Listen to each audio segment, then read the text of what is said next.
எப்போ மாவு அரைச்சாலும் அடுத்த நாள் வந்து இட்லி தாங்க சுடுவேன். அது காலையிலேயே தக்காளி குழம்பு ஆட்டி வச்சிட்டோன்னா இட்லிக்கும் ஆச்சு, மதியம் சாப்பாடு மீதி இருந்துச்சுன்னா நைட்டு தோசைக்கு வச்சுக்கலான்னு சொல்லிட்டு தக்காளி குழம்பு ஆட்டி வச்சுட்டேங்க. பாப்பாவுக்கு வந்து பொரியல், முட்டை வேக வச்சுட்டேன். கரெக்டாக ஸ்கூலுக்கு கிளம்புற டைம் நல்லா மழை பிடிச்சிருச்சுங்க. மழையில் நல்லா ரெயின் கோட்டெல்லாம் போட்டுட்டு நாங்கள் கொண்டு போய் அவளை பஸ்ஸை வச்சுட்டுட்டு அப்படியே நனைஞ்சிட்டே வீடு வந்துட்டோங்க.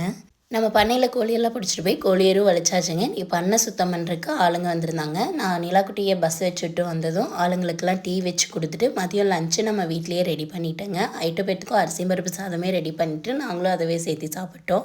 நிறையா பேர் வந்து கோழி வளர்ப்பு பற்றி டீட்டெயில்டு வீடியோ போட சொல்லி கேட்டே இருக்கீங்க. நான் கண்டிப்பாக பார்ட் 1 பார்ட் 2 அந்த மாதிரி கோழி பண்ணை க்ளீன் பண்ணுறதுலேருந்து அது வளர்த்தி வெளியே போகிற வரைக்கும் அந்த கோழிகளுக்கு நம்ம என்னென்ன பண்ணுறோன்னு சொல்லி டீட்டெயிலாக வீடியோ அப்லோட் பண்ணுறேங்க.